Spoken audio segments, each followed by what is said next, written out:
on vit un Wegbaja.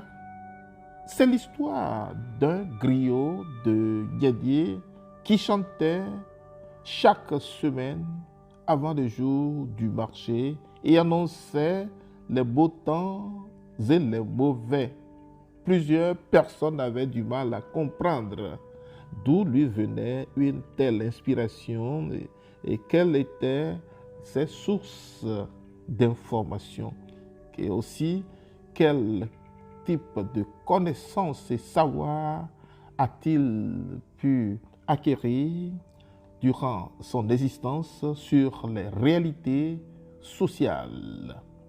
Il commence souvent avec le son d'une musique de chez lui qui indique la bravoure et ensuite avec un ton solennel et paternel d'envergure comme s'il publiait les informations qu'il tirait d'une source intarissable, sûre et insoupçonnée. Pour certains observateurs, il ne s'agit pas du contenu, mais du style de délivrance du message qu'il arrivait à préparer avec une dextérité rare que quiconque en serait ému.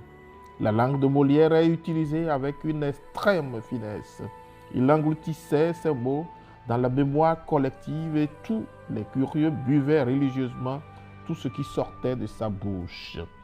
Depuis ces temps sombres où il enfouissait les messages sensibles, plusieurs observateurs se demandaient si ce génie des communications se rendait compte des risques et craignait pour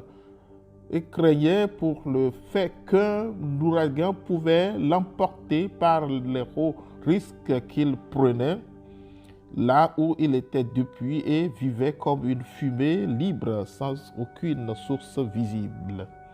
Les jours, les mois et même les années passaient sans que personne ne se rendît compte de sa localisation. Un jour, un lundi, on apprit que des chasseurs se comportant comme des pêcheurs sont allés le cueillir dans son milieu, dans son lieu de cachette, avec une grande fierté, comme si ce poisson était si facile à cuire. Quelques jours après, ces derniers regrettent d'avoir osé prendre frauduleusement ce poisson dans leur nasse. Ce fut la plus amère pêche de l'année qui fit parler tout le monde et mit tout le monde dans une sorte d'épidémie de commentaires, de dénonciations. On parle, on critique, on dénonce. Faut-il retourner ce poisson ce poisson récalcitrant dans son milieu aquatique? Quand, comment et qui peut le faire?